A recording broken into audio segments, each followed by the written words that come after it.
Vamos abrir as nossas Bíblias. Segundo livro dos Reis, no capítulo 1. Segundo Reis, capítulo 1, versículo 9, diz o seguinte: Então o rei enviou um capitão de 50 com os seus 50 soldados em busca de Elias.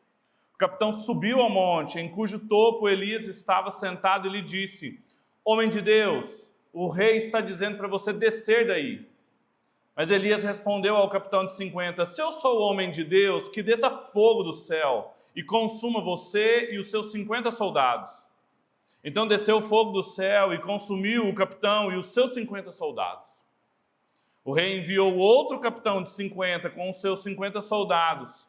Ele subiu o monte e disse a Elias, homem de Deus, o rei está ordenando que você desça daí depressa. Elias respondeu, se eu sou o homem de Deus, que desça fogo do céu e consuma você e os seus 50 soldados. Então o fogo de Deus desceu do céu e consumiu o capitão e os seus 50 soldados.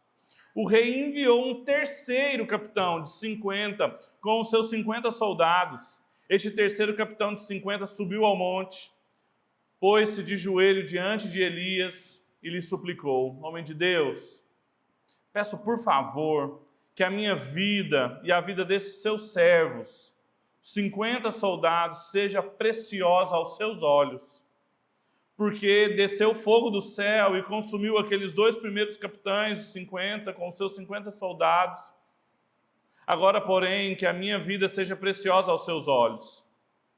Então o anjo do Senhor disse a Elias, desça com este, não tenha medo. Ele se levantou, desceu com ele e se apresentou ao rei. Elias disse então ao rei, assim diz o Senhor, por que você enviou mensageiros para consultar Baal-zebub, Deus de Ecrom? É porque não há Deus em Israel cuja palavra se possa consultar? Portanto, da cama em que subiu você não descerá mais, você certamente morrerá. E morreu, conforme a palavra do Senhor anunciada por Elias. E Jorão, irmão de Acasias, começou a reinar em seu lugar, no segundo ano do reinado de Jeorão, filho de Josafá, rei de Judá. Isso porque Acasias não tinha filhos. Quanto aos atos demais de Acasias e ao que ele fez, não está tudo escrito no livro da história dos reis de Israel? Vamos orar? Deus, nós somos muito gratos ao Senhor porque a gente pode estar aqui reunidos como seu povo, sua assembleia, para cultuar ao Senhor, ouvir a sua voz. Ajuda-nos, Deus, a responder essa sua palavra com obediência. Ajuda-nos a não ficarmos indiferentes àquilo que o Senhor está falando aqui. Tem misericórdia de nós. Dá-nos a sua palavra mais uma vez. É a nossa oração, em nome de Jesus. Amém. Vou começar falando com as crianças, mas parece que não tem nenhuma criança, levaram todas. Eu estava preparado para falar com as crianças. João Miguel está aí. Miguel, extensão. Só está o João Miguel? Cadê? Só. Ah, o Levi está ali. Eu vou começar a frase e você vai completar. Com fogo não... O João Miguel, siga aí, dando cola. Com fogo não se brinca. Levi, você concorda com o João Miguel? Com fogo?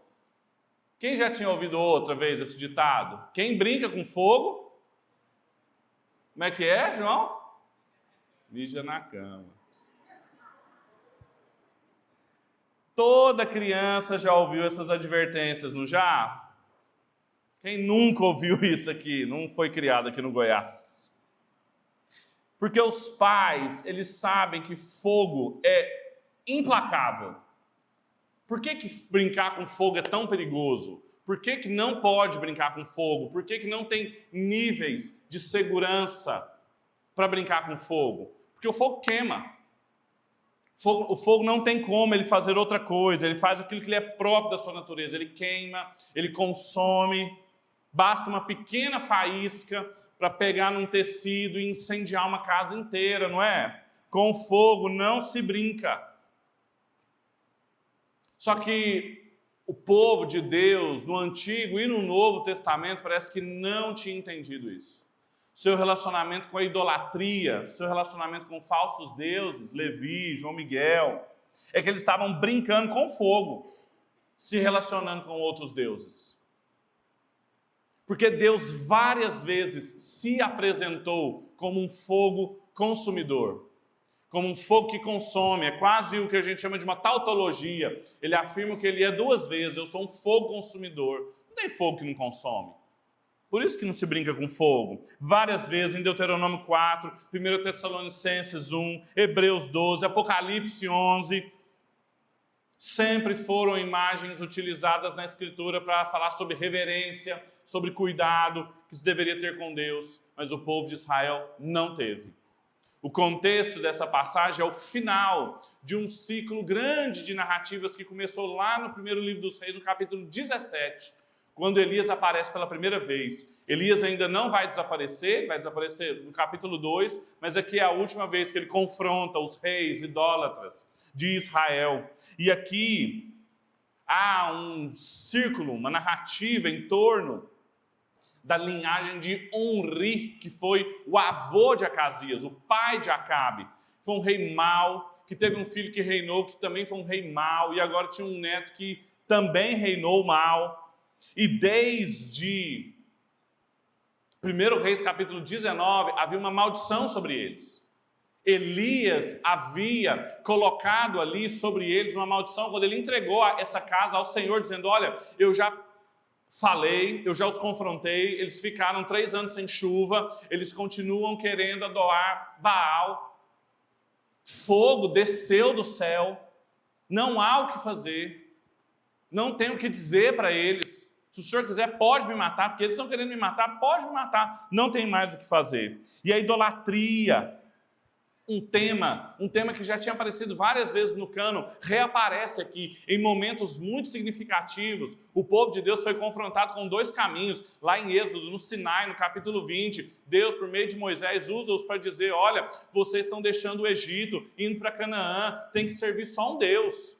Josué, depois que estava lá no capítulo 24, falou: olha, eu e minha casa vamos servir ao Senhor. E agora de novo, Elias, lá no Monte Carmelo, capítulo 18, vai falar assim: se vocês forem servir Baal, sirvam Baal, mas se forem servir o Senhor, sirvam o Senhor. Não tem como servir 2 deuses, e não tem como achar que vai ficar em cima do muro, neutro, diante dessa situação.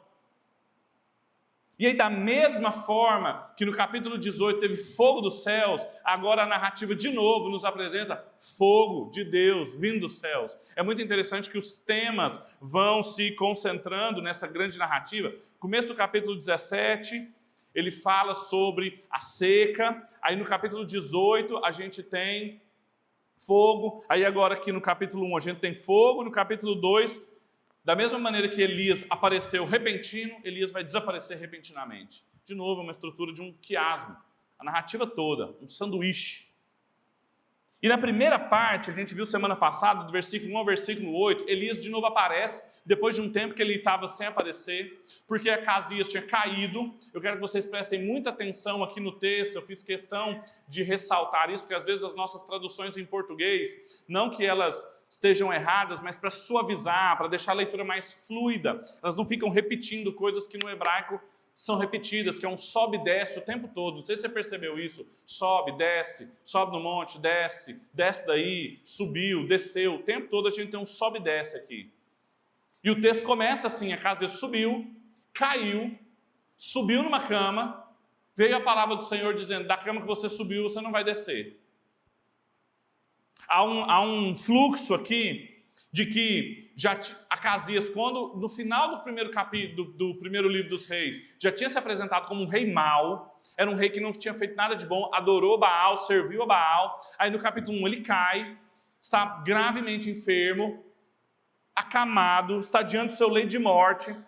Ele poderia fazer um pedido e ele pede para consultar Baal-zebub, Deus das moscas, príncipe das moscas, o senhor das moscas, em Ecrom, uma cidade dos filisteus, para ver se ele iria sair daquela cama ou não. E da mesma maneira que em 1 Reis capítulo 18, Capítulo 17, capítulo 20, a questão era sobre vida e morte, como que Baal não era capaz de trazer vida, mas a vida pertencia a Yahvé. Aqui de novo, ele foi consultar pedindo a sua vida, mas quem mata e quem dá a vida é o Senhor. De novo aqui, tudo aquilo que a mitologia dizia que Baal era capaz de fazer, o Senhor estava fazendo na história. E aí o texto no versículo 8 termina com uma tensão, porque ele mandou mensageiros para Ecrom, no meio do caminho Elias aparece. Assim diz o Senhor, não tem Deus em Israel para você procurar um Deus em Ecrom? Volta lá e diz que da cama que ele subiu ele não descerá, certamente ele morrerá. Os mensageiros voltam, não vão a Ecrom. Ele pergunta, quem foi que parou vocês? Era um homem assim, peludo, com um cinto. 2 características só foi suficiente para dizer, Elias. E aí o texto termina, pum, aí vem a vinheta, acabou. Propaganda, a gente não sabe como é que vai ser o próximo episódio. Ele vai se arrepender? Ele não vai. De novo, a palavra de Deus confrontando os reis maus. De novo, eles estão diante do Senhor, por meio da sua palavra, por meio do seu profeta. Ele vai se arrepender ou não? O que ele vai fazer? Claramente, esse é o tema desse texto que eu gostaria de compartilhar com vocês. As diferentes reações à palavra de Deus. Nós temos nesse texto aqui diferentes formas de reagir à palavra de Deus. Normalmente, os profetas tinham um lugar de muita importância a partir da monarquia em Israel, mas a partir desse capítulo 17, a partir do livro dos reis, e vai continuar até o exílio, a profecia e o profeta eles começam a se transformar na consciência teológica de Israel. Porque os reis estavam se afastando e eles iam confrontar esses reis, mostrando a palavra de Deus, mostrando quem governava de fato Israel. Não eram esses reis, não era o que eles diziam, era o Senhor. Micaías, não sei se você se lembra desse rei, ele apareceu nesse intervalo em que Elias deu uma sumida. Micaías confronta o rei Acabe diz que ele está mentindo e ele fala algo lá no capítulo 22, 28 que resume o que é o profetismo no Antigo Testamento. Ele diz assim, se a minha palavra não for verdade, eu não sou profeta. Só isso. Pode me matar, pode me prender, mas saiba que vai acontecer. Os leitores do livro dos reis, e eu e você, precisávamos saber o quê? Que aquilo que Deus fala vai se cumprir. Tudo gira em torno das reações a essa palavra.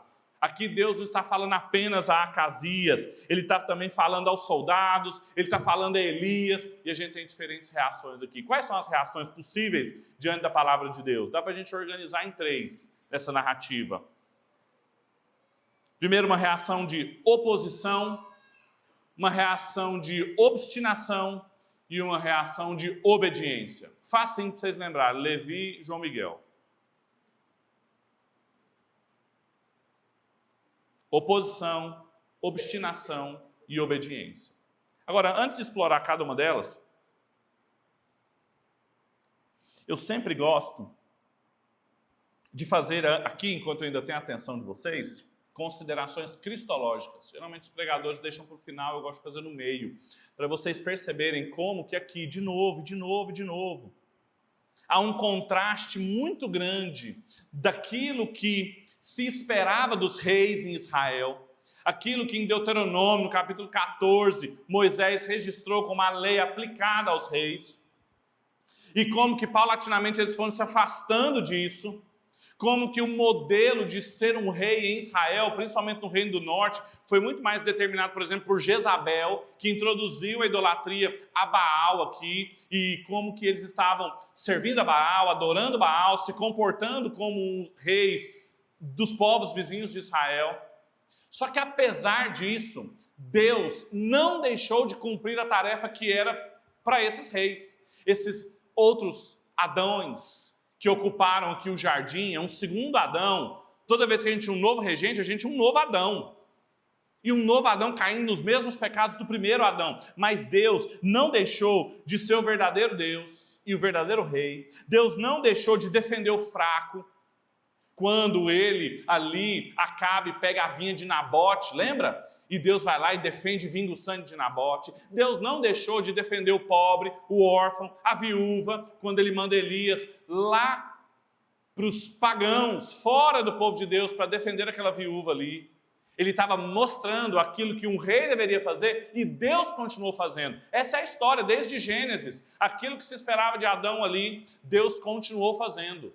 Deus não deixou o seu povo sem rei, Deus não deixou o seu povo sem sua palavra, não deixou o seu povo sem suporte, vingou o sangue do oprimido, mantendo e resguardando os parâmetros pactuais do que é um rei, do que se espera de um rei dentro da aliança. Deus mesmo garantiu isso. Deus mesmo protegeu que a palavra dele fosse cumprida. Até que surgisse um rei, conforme o coração de Deus, maior e melhor do que Davi, que recebeu esse título ainda em vida. Senhor Jesus, que respondeu não só a palavra de Deus como obediência, mas ele próprio era a palavra de Deus, o mensageiro e a mensagem. Todas essas reações que a gente está vendo aqui, de obstinação, de oposição e também de obediência, são reações que vão se tornar mais agudas e mais claras com Cristo. Quando as pessoas, diante do ministério de Cristo, diante da pregação de Cristo, se opõem a Ele, obstinadamente o perseguem, mas diversas outras, as ovelhas desgarradas de Israel, o obedecem. Essa é a boa notícia aqui no livro dos reis, de que há um outro rei aqui, e que é muito interessante, em determinada narrativa, lá no capítulo 9 de Lucas, do Evangelho de Lucas, os discípulos, depois de chegar numa cidade, pregar o Evangelho, serem rejeitados, experimentarem a oposição à palavra de Deus, eles falam: Senhor, por que tu não pede fogo dos céus, como Elias? Eles conheciam a Bíblia, principalmente os versículos de violência. Por que o Senhor não pede um fogo do céu, sim? E aí Jesus olha para eles e fala: vocês não sabem do que eu vim fazer. Agora, não se enganem. De novo, com fogo não se brinca. O Senhor Jesus, nessa ocasião, ele de fato rejeita essa sugestão dos discípulos, mas em muitas outras ocasiões, o próprio Senhor Jesus, por exemplo, em Mateus 24, fala daqueles que se opuseram à palavra de Deus e enfrentariam fogo eterno. É por isso que João Batista, pregando sobre o ministério de Cristo, antecipando o caminho, ele disse que ele viria, ele batizava com água, mas viria aquele que batizaria com o Espírito e com fogo. Nossos irmãos pentecostais interpretam isso de maneira equivocada, pensando que o fogo diz respeito às experiências carismáticas, mas na verdade o fogo aqui é juízo. Batiza com Espírito e com fogo, sempre como um sinal de juízo. Brincar com o Senhor Jesus é brincar com fogo. E quem brinca com fogo, vocês sabem o que acontece, não é, João? Então vamos lá. Volte seus olhos aí para o texto. Primeira reação possível à palavra de Deus é de oposição. Versículo 9 e 10. Eu não vou ler de novo, a gente já leu. O texto começa, toda a narrativa que tinha encerrado no versículo 8. Acasias ouve a palavra de Deus, a gente pensa: e aí, o que ele vai fazer? O que ele faz? Está acamado, está prestes a morrer. Acabou de ter um profeta interferindo na sua vida. O que ele fala? Pega um capitão, 50 homens, manda buscar Elias. Ele manda buscar Elias. Ele quer parar a palavra de Deus. Ele quer abafar, ele quer silenciar Elias. Porque ninguém que quer consultar Elias manda 50 soldados lá, convenhamos, né? É um grupo grande para ir só consultar Elias. Eles queriam prender Elias. Eles queriam trazer Elias de volta. Sua resposta foi de oposição. E ele arrumou mais 51 homens em Israel, que eram ímpios o suficiente, que conheciam Elias, já tinham ouvido e visto o que Elias tinha feito, e disseram: vão lá e vão perseguir Elias. E ele vai. Ele vai para mudar, para ouvir Elias, para pedir ajuda para Elias. O que ele quer com Elias? Ele quer o mal de Elias. A gente vai ver que ele quer o mal. Acasias não teve problema de achar 51 homens ímpios para ir lá. E diferente daqueles mensageiros que ele tinha mandado para Ecrom, que no meio do caminho pararam, se defrontaram com o profeta disse: assim diz o Senhor, e eles voltaram. Porque os mensageiros voltaram, eles não cumpriram a missão deles, eles não chegaram em Ecrom, eles voltaram. Esses aqui não, esses homens foram até lá, subiram, viram o profeta e disseram: homem de Deus, o rei está mandando você descer. Veja isso, veja a oposição que eles declaradamente se colocam contra o portador da palavra de Deus. Primeiro, eles o chamam de homem de Deus. Isso para nós, no linguajar evangélico, tornou-se um conceito muito comum, mas era um título dado para poucas pessoas no Antigo Testamento. Moisés, Elias, poucas pessoas foram chamadas de homem de Deus. E ele é jocoso, porque eles viram para o homem de Deus e falaram assim, homem de Deus, o rei mandou você descer. Tem duas palavras aí, homem de Deus. Tem a sua e tem a do rei Acasias. Nós vamos seguir a do rei Acasias. Ele mandou, desce. O rei ordena que você desça. Nós, diante da sua palavra e da do rei Acasias, nós preferimos ouvir o rei e mandar você descer. Só que como a gente aprendeu aqui com as crianças, com fogo não se brinca. E Elias então... E eles estão brincando tranquilamente com fogo. Eles veem Elias assentado no monte e não passa pela cabeça deles que eles já viram aquela cena. Eu já vi esse profeta aí em cima do monte uma vez e veio fogo dos céus. Teve profeta, falso profeta, passado na espada. E eles estão lá, brincando com fogo. E aí Elias só responde para eles assim, olha, se eu sou de fato homem de Deus, e eu sei que vocês não acreditam, porque senão não estariam falando comigo assim, que desça então fogo dos céus. E vem fogo de novo. E lambe aqueles soldados. O historiador do livro dos reis está ensinando para a gente, ele está advertindo a mim e a você com a descrição de pessoas que reagiram à palavra de Deus com oposição. Quando a gente pensa o que isso significa para nós, ele está nos ensinando que para muitas pessoas a reação possível diante da palavra de Deus é de oposição. Muitos comentadores, às vezes você também pensou isso aí enquanto a gente lia, ficaram com dó desse capitão e desses 50 soldados. Meu Deus, do nada, eles estavam lá a serviço, cumprindo ordens. Aí vem fogo e mata eles, carboniza todos, assim, meu Deus. Alguns comentadores assim vão falar dessa postura vingativa, impiedosa de Elias, mas veja, o próprio texto mostra que isso não foi um capricho vingativo de Elias. Elias não havia poder para pedir que viesse fogo dos céus. Deus estava protegendo a sua palavra. Deus estava guardando o seu ministro para que as pessoas o respeitassem. Quem enviou o fogo foi Deus. O fogo veio dos céus.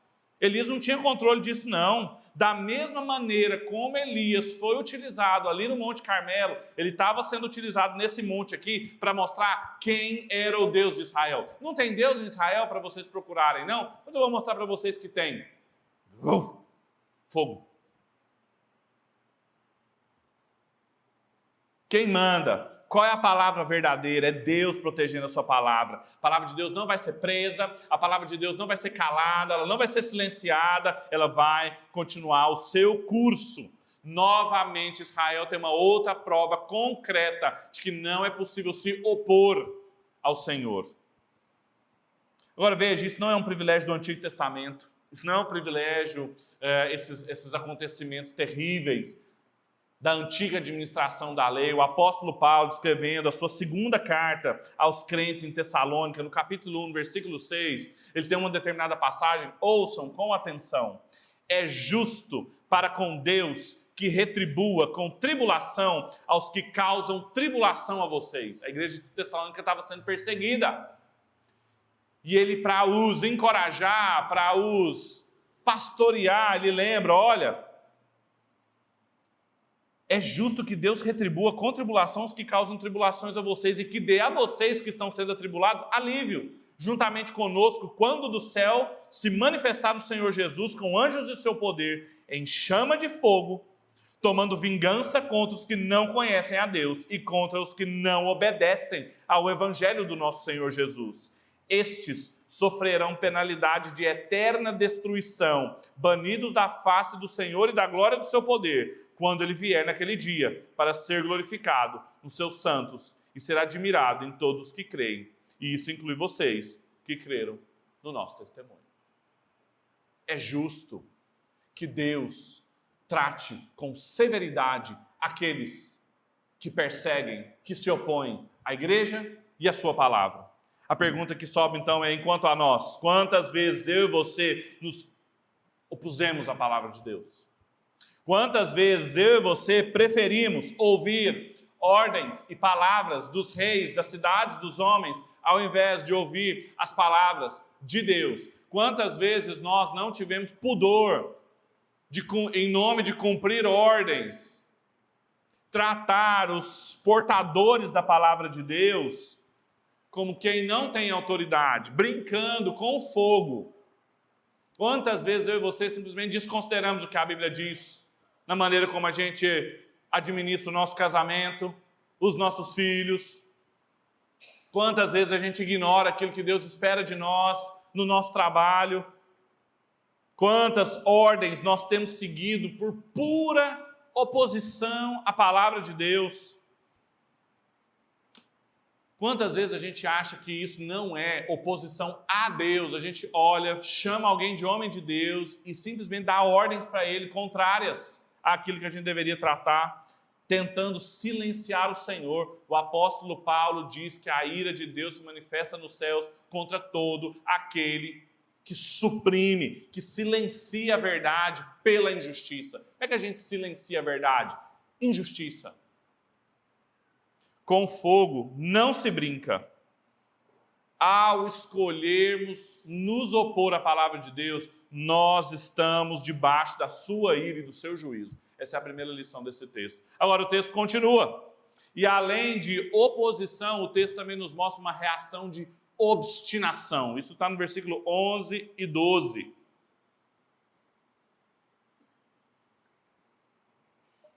Depois que os primeiros soldados são lambidos pelo fogo, a narrativa continua com uma outra comitiva que é enviada, não apenas para repetir o que a primeira tinha feito, mas o texto tem detalhes que mostram que há uma obstinação, há uma insistência no pecado. O rei Acasias, no seu leito de morte, ao invés de se arrepender, de se quebrantar, as chances estão sendo dadas a ele. Ele ficou sabendo que o profeta interferiu nos seus planos de mandar mensagem em consulta a Baal-Zebub.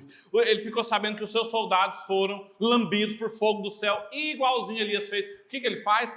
Já sei, vou mandar mais 51 homens. É loucura. O pecado, a idolatria, ela tem um tom irracional. Eu mencionei isso para vocês, mas o que acontece aqui é que quando a gente é obstinado, a gente vai perdendo a sensibilidade, a gente perde noção das coisas. A narrativa parece cômica, se não fosse trágica. Ele convence mais 51 pessoas a darem ouvidos à sua palavra, ao invés da palavra do Senhor. Da mesma forma, de novo, empenhados em silenciar o Senhor, em amordaçar a palavra de Deus. Só que ele não arruma só 51 homens para obedecer, ele arruma 51 homens obstinados. Veja como o texto está, eles chegam de novo, pedem, homem de Deus, o rei manda dizer, eu sei que você falou, eu sei que você já demonstrou, mas tem uma outra palavra em vigor, a palavra do rei Acasias. Ele mandou dizer para você descer e desce depressa. Olha que abuso. Esse povo não brincou com fogo, não. Eles pegaram fogo, passaram assim na cara, ó, fogo, falou, queima. Eles tomaram um banho de álcool antes, querosene. Falaram, vamos pular aquela fogueira. Vamos lá falar com Elias. O homem de Deus é para descer depressa. E o texto mostra que a resposta de Elias também não foi igual.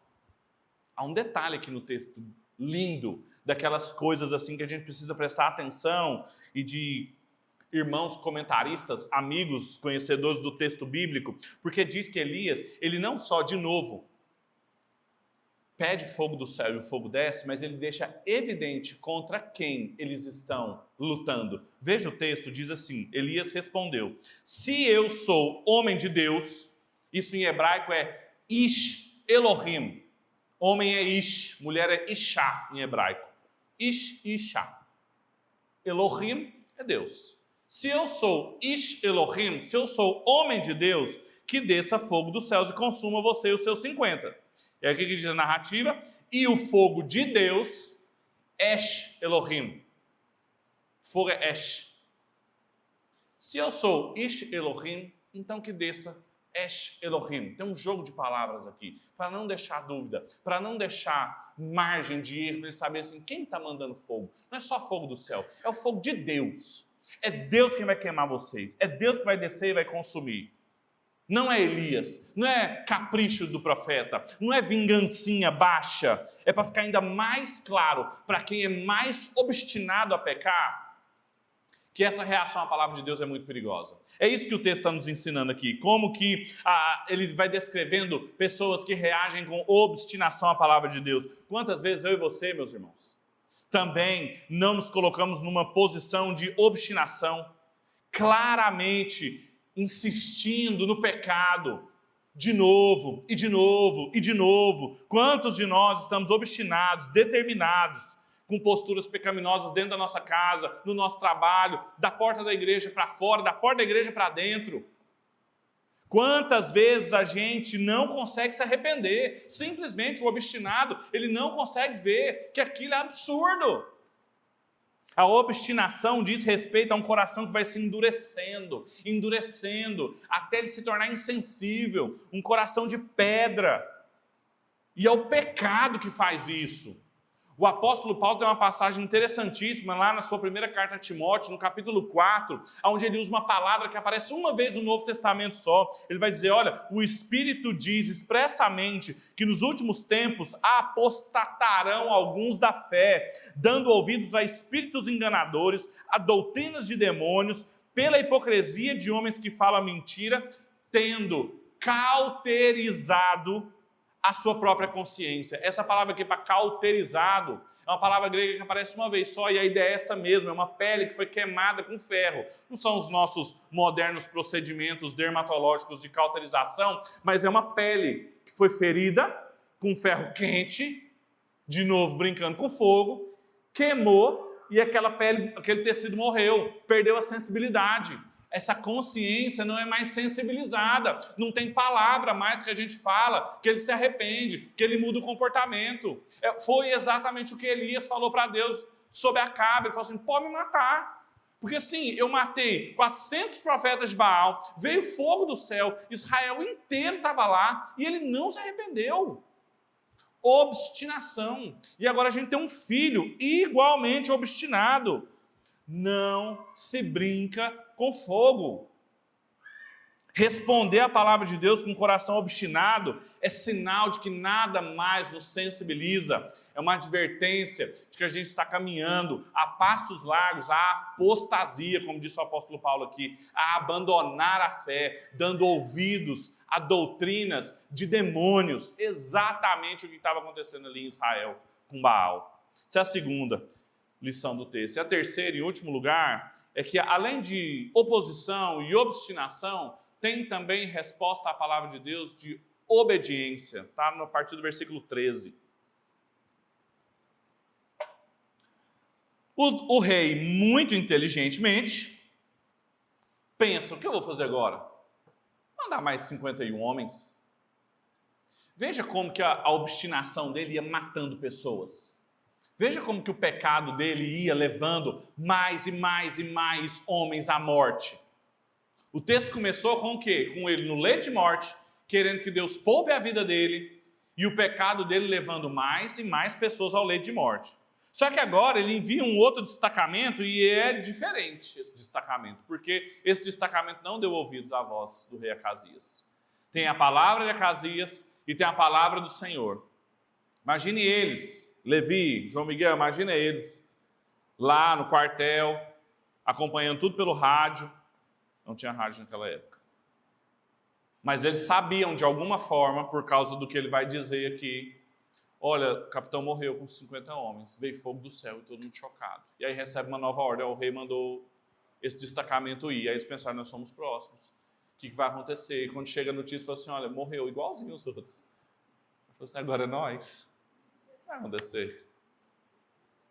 E eles já chegam diferentes ali. Eles já chegam, em primeiro lugar, eles não dão ouvidos à palavra do rei.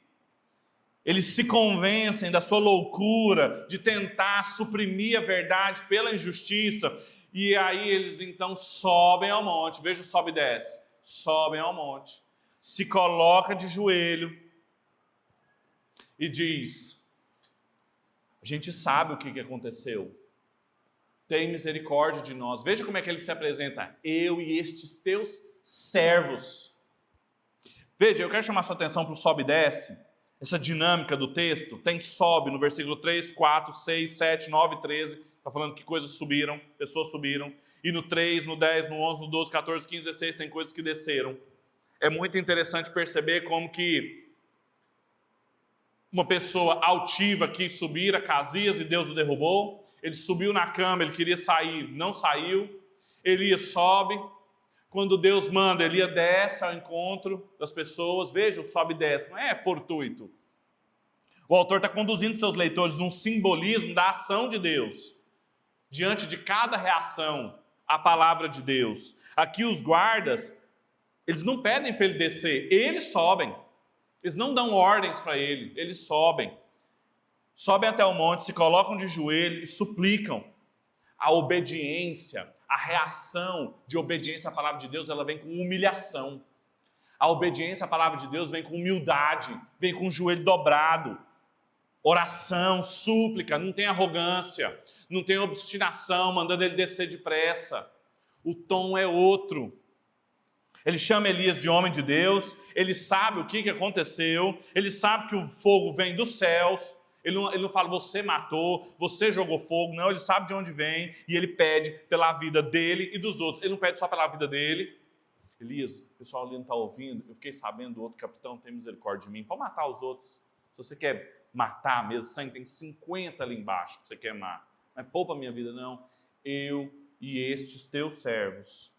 Veja como que mesmo na cidade dos homens tem eleitos. Mesmo na cidade dos homens tem um Israel remanescente, fiel. E veja como que o texto bíblico é bonito demais. O que a Casias queria? A Casias queria viver. Ele estava prestes a morrer, ele queria, olha, eu quero sair dessa cama, vá consultar o profeta para ver se eu consigo viver. E esse aqui, o que ele quer? Ele quer viver também.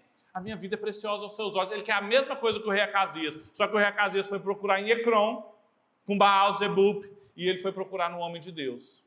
Ele procurou no lugar certo. Enquanto Acasias queria vida a qualquer custo, mesmo que necessário fosse calar a voz de Deus, esse aqui se humilha e procura vida no lugar certo. Israel tem um modelo agora. Vejam, sejam como esses soldados aqui, ó. Percebem? Humilhem-se diante da poderosa mão de Deus. E aí, então, por causa dessa reação à palavra de Deus, o que acontece? Deus volta a falar. O anjo do Senhor, o mensageiro de Yahvé, que nós entendemos muitas vezes é uma manifestação de Cristo no Antigo Testamento. Esse anjo recebe adoração, esse anjo é claramente Deus ali. Ele fala para Elias e fala assim, Elias, com este aí você pode descer. Pelo tom da palavra dele aqui, pelo jeito que ele fala com Elias, muito provavelmente tinha uma palavra prévia para Elias. Elias, sobe no monte e você vai me aguardar até eu dizer com quem que você vai descer. Porque vai chegar um destacamento, não vai ser com esse. Pode orar, pode mandar matar. Vai chegar um outro destacamento, pode mandar matar e eu vou te dar a ordem. E Elias estava lá sentadinho fazendo o quê? Obedecendo a palavra de Deus. Com medo. Elias tinha medo, porque senão o anjo do Senhor não tinha falado para ele, não temas. Ele estava com medo. E ele fala assim, desce com esses. Não tenha medo. Como é que começou lá no capítulo 18, ele orando a Deus, dizendo assim, olha, eu não vou lá, Jezabel quer me matar, pode me matar o Senhor, eu não tenho medo de morrer, mas eu não vou morrer na mão dela. Não tem mais o que eu fazer. Aí agora Deus fala assim, vai lá falar com um dos filhos de Acabe, vai lá na casa da Jezabel, que ela está viva ainda, ela vai aparecer, aquela bruxa. Vai lá, pode ir, não tenha medo. Veja a obediência do capitão veio com humilhação, com súplica. A obediência de Elias veio com coragem de ir e fazer o que o Senhor manda, independentemente dos medos dele. A missão, veja que interessante, a missão do capitão foi cumprida, porque mandaram buscar Elias, ele foi, buscou Elias, chegou para o rei Acasias e falou assim, eu trouxe. Não falaram como que tinha que trazer, eu trouxe. E aí o que Acasias esperava? Elias não faz nada de diferente. Elias não aumenta a palavra de Deus, não diminui a palavra de Deus, não põe nenhum escândalo, não tira nenhum escândalo. Assim diz o Senhor. Ele fala ipsis literis o que ele já tinha falado no versículo 3 e no versículo 7. Não tinha Deus em Israel para você consultar Baal, Zebub e Ecrom? Por causa disso, da cama que você subiu, você não vai descer. Certamente você vai morrer. E aí o que fala o texto em seguida? E morreu. Acabou. E morreu conforme a palavra de Deus. O que você esperava me trazendo aqui? O que você achou que ia acontecer? Você achou que você ia se opor à palavra de Deus, obstinadamente, ia se colocar contra o Senhor e a sua palavra, e as coisas iam mudar? E morreu, conforme a palavra de Deus, sem filhos. Esse é o tema, meus irmãos, geral do livro dos reis. Podem acreditar na palavra de Deus, porque aquilo que Deus falou vai acontecer. O soldado aprendeu isso, Elias confiou nisso, e Acasias aprendeu isso da pior maneira possível. O que o autor do livro dos reis está querendo nos ensinar aqui é sobre a descrição de pessoas que obedecem à palavra de Deus. Quantas vezes nós tivemos coragem de deixar de ouvir as vozes que nos ordenam numa direção que nós sabemos que é uma direção contrária ao Senhor, e a gente diz, não, eu vou obedecer ao Senhor, eu vou em outra direção. Quantas vezes? Quantas vezes nós nos humilhamos diante do Senhor, diante do homem do Senhor, do mensageiro, para pedir humildemente pela nossa vida, sem tentar tomar a nossa vida pelas rédeas nas nossas mãos? Quantas vezes a nossa obediência vem acompanhada com humildade, com súplica, ou é com arrogância? Não vou fazer. Ela vai ter que vir aqui. Ele vai ter que vir aqui falar comigo. Não, eu não vou fazer isso aqui não. Se ele quiser, ele vem aqui. Obediência vem acompanhada de humilhação. É isso aí mesmo. Obediência vem acompanhada de súplica, de pedido. Obediência também vem acompanhado de coragem, para preservar a própria vida, buscando no lugar certo, não procurando subterfúgios, não procurando respostas inválidas.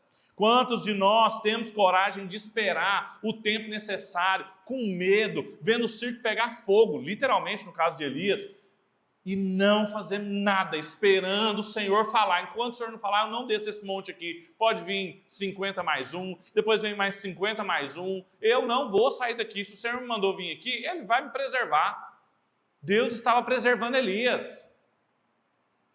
Quantos de nós sustentamos a palavra de Deus cara a cara com quem precisa ouvi-la? A gente não abre mão, não abre concessões. A gente diz, olha, você me mandou chamar aqui? Assim diz o Senhor, vai morrer. Se continuar assim, vai morrer. Ou a gente tira. Não, veja bem, não é bem assim. Vamos lá, vai. Se você sabe, está na Bíblia, mas a gente pode negociar isso aqui, não pode não? Com fogo não se brinca. Mesmo a obediência a Deus, ela não é realizada de qualquer forma. Não se brinca com fogo. Fogo queima. Fogo foi feito para queimar. E Deus é fogo que consome. Deus é santo. Tem formas adequadas de se chegar até Deus. Foi por isso que Ele nos deu um mediador. Porque nós, por nós mesmos, não conseguimos, nós nos opomos mesmo à palavra de Deus. Nós somos obstinados no nosso pecado. Mas não precisa. Aquele que tem medo, aquele que quer preservar a própria vida, tem que perdê-la para poder achá-la.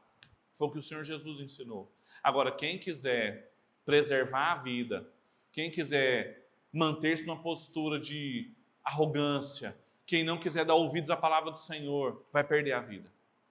Vai ser condenado. E vai ser julgado. Feche seus olhos, vamos orar.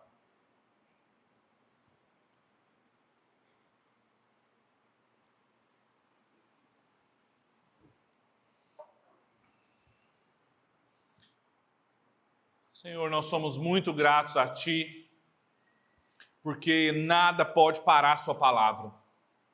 Governo nenhum, rei, soldado, poderes, nada pode te barrar, nada pode parar a Sua palavra. O Senhor não deixa de servir o Seu povo, de cuidar dos seus eleitos, a despeito da oposição, Deus, à sua palavra. Nós te louvamos por isso. Acima de tudo, nós estamos aqui reunidos para render ao Senhor louvor, porque o Senhor preserva a sua palavra. Sua palavra é digna de confiança. Vale a pena acreditar no que o Senhor falou. Vale a pena obedecer aquilo que o Senhor nos manda. Ajuda-nos, Deus, a termos humildade de reconhecer o quão tolas são, Pai, as nossas oposições. Ajuda-nos, Deus, a termos coragem de desobedecer às vozes que tentam nos manter afastados de Ti. Tem misericórdia, Pai, de mim e dos meus irmãos, que todos os dias somos tentados a não Te obedecer, a brincar com fogo. Ajuda-nos, Deus, a encontrarmos no Senhor proteção contra a Sua própria santidade. É a nossa oração em nome de Cristo Jesus, por meio de quem nós temos um novo e vivo caminho até o Senhor, um caminho seguro. O Senhor Jesus já foi provado pelo fogo, passou, ressurgiu, e hoje a gente tem vida. É em nome dele que nós oramos, para a sua glória. Amém e amém.